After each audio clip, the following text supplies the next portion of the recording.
Hey, this is my casual audiobook reading of We Who Pave the Milky Way, which is my first book. And I wanted to make sure that I did an audiobook. And this isn't going to be like your normal audiobook. It's going to be very casually read. There's going to be mistakes. I'm not going to be editing everything out. There's going to be a cat element to all of this.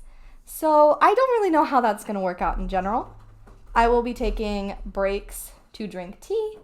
And yeah, so there could be many chaotic elements going on in the background. All right, well, let's get started. This is my book, We Who Pave the Milky Way.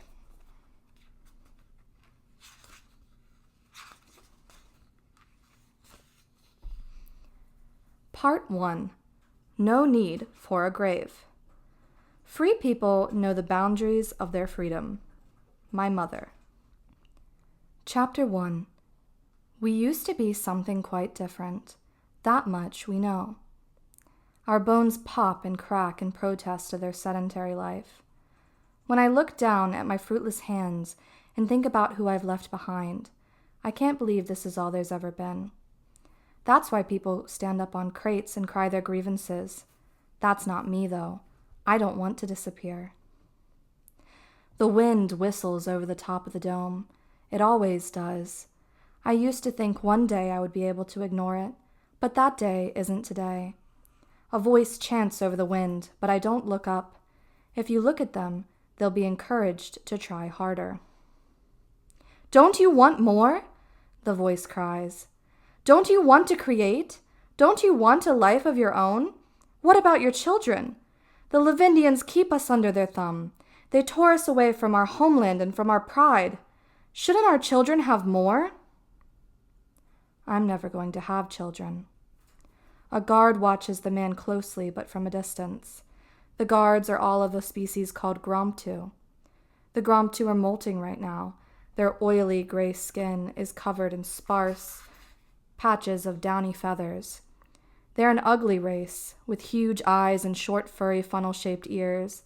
Their strange, broad, board-like arms end in 3 awkwardly long fingers, and their feet end in talons.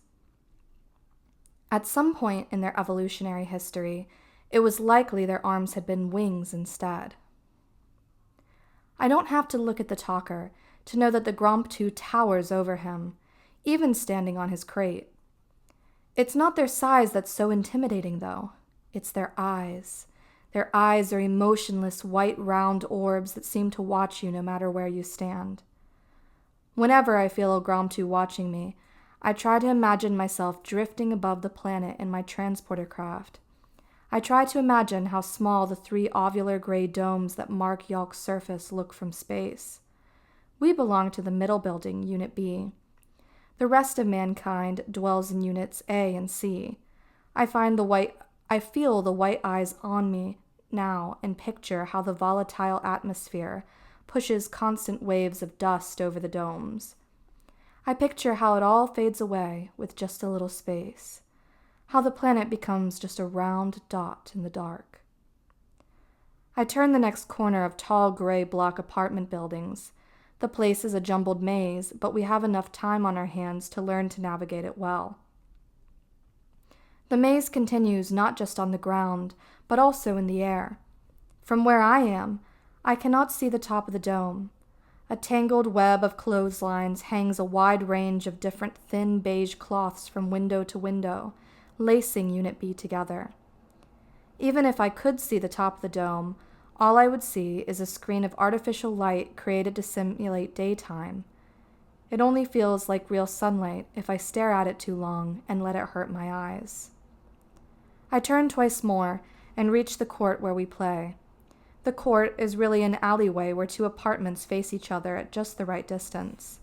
Each apartment has 1 large circle drawn at the 2nd floor.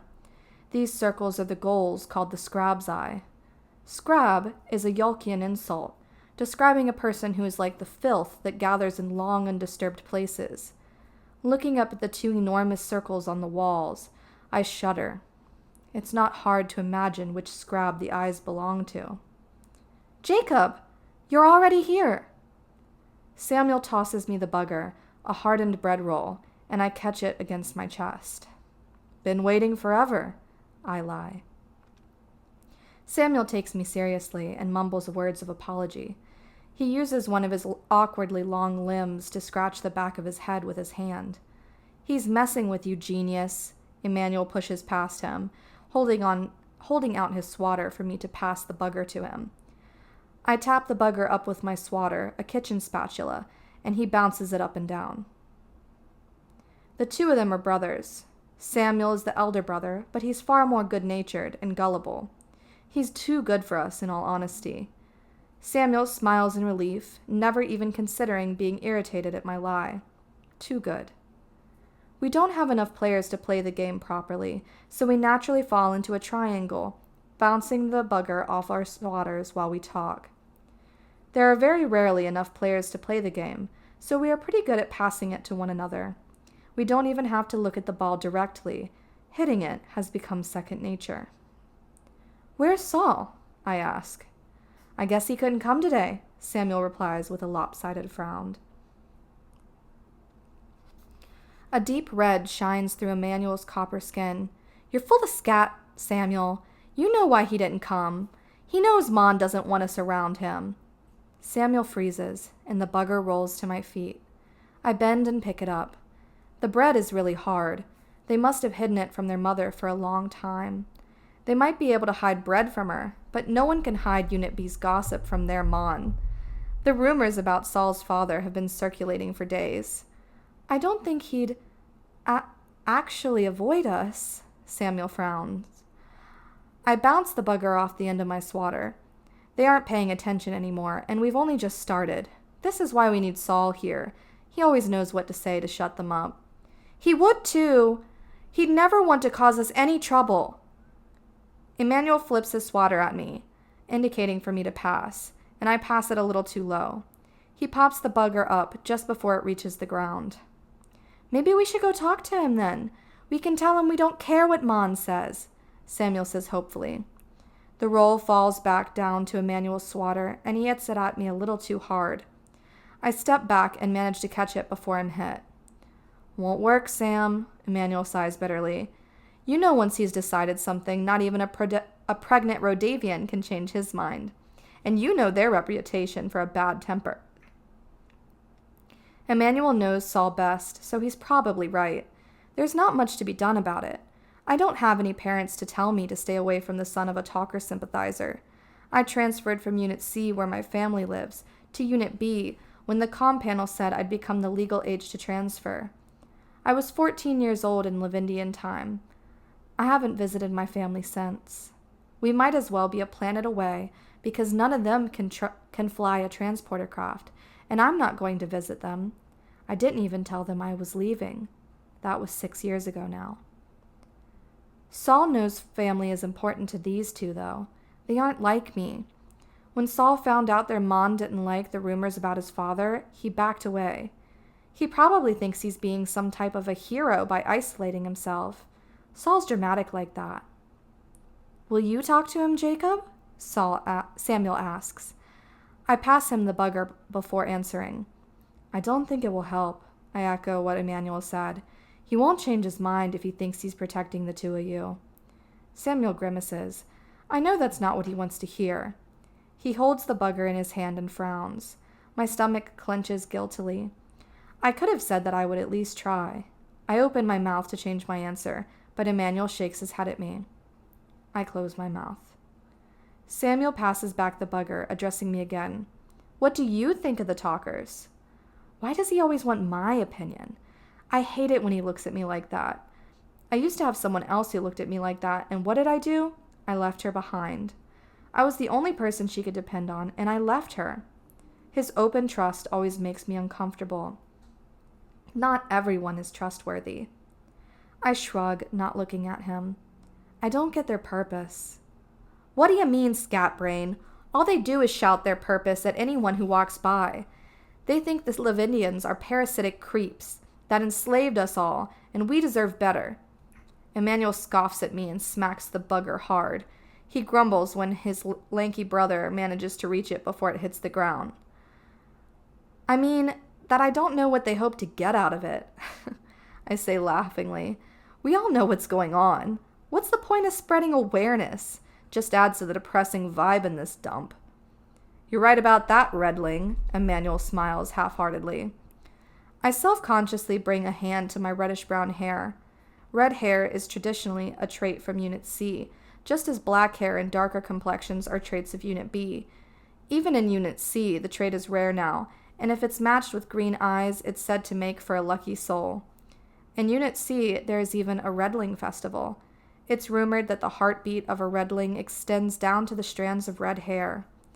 I certainly can't feel a heartbeat in my hair, but maybe it's muffled because it's reddish-brown and not a true red. My hair is too muddy for me to be a true Redling, and my brown eyes seem far from lucky. Emmanuel and Saul just like to tease me. The artificial lights dim a little, and they both glance up uneasily. It's getting late, and they don't want to be in the corridors when the lights become too low. Even the talkers know to get inside then.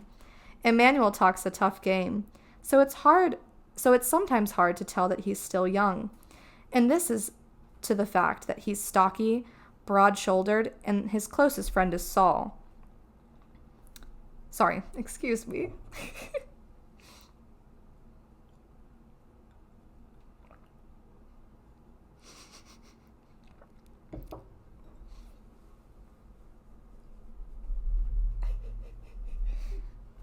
Hey, be a gentleman.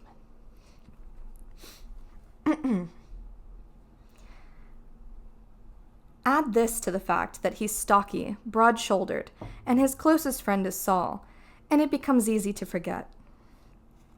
When the lights dim, however, the fact that he's the youngest out of us starts to show. He runs a hand through his wavy black hair. Samuel looks at me a little anxiously, as if asking permission for us to start back towards their home. I nod to him.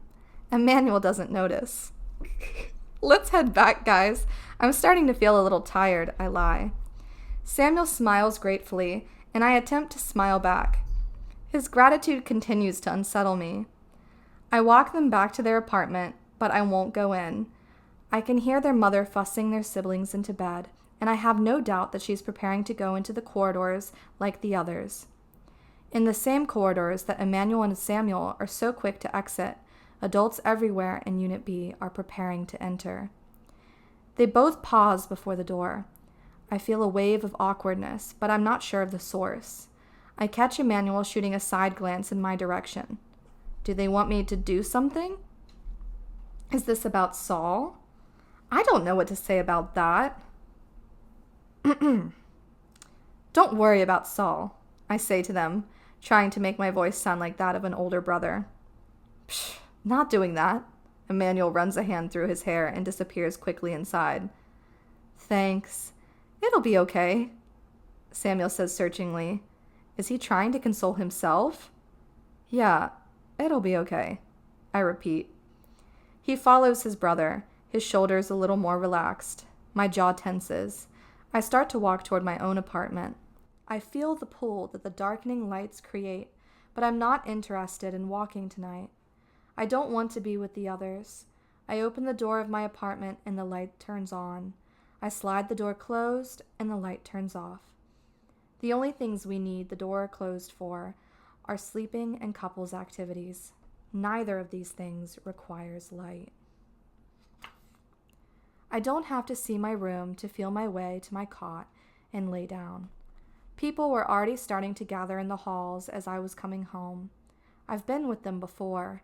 We don't really know why we do it. Maybe it's just because we can't get out all of the energy from our days. For whatever reason, though, Yalk becomes alive at night with humans marching the corridors. My mind automatically thinks of the crowds passing through each other again and again. My legs stir restlessly. I turn toward the wall, away from the door. I dream of Karen. I see her, so small. She holds an infant, so small.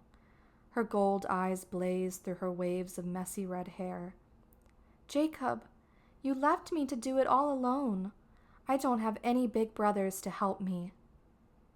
It's not a whine. She's too tough for that. Old tear stains line her face, but she's not crying now. A little hand tugs at her tan skirts. She puts a hand on the child's head. She was willing to bear the burden of her younger siblings. I want to reach out and touch her. I want to tell her I'll come home soon, but I'm not moving and no words are coming out. You can't lie to me, she smiles sadly. I try again to reach her, but no matter how big the steps I take are, I never get close enough. Moving is awkward. I'm weighed down. You can't lie to me, because I'm too much like you. The distance between us grows. I'm leaving her at the same speed I left her in, my transporter craft, all that time ago. All right, so that is chapter 1, and I will be posting chapter 2 soon. I am hoping to do 1 chapter a week. As I said, that was full of mistakes. As you read along, you might notice my mistakes if you have your own copy, and hopefully that won't bother you too much, but I hope you enjoyed, and I can't wait to see you for chapter 2.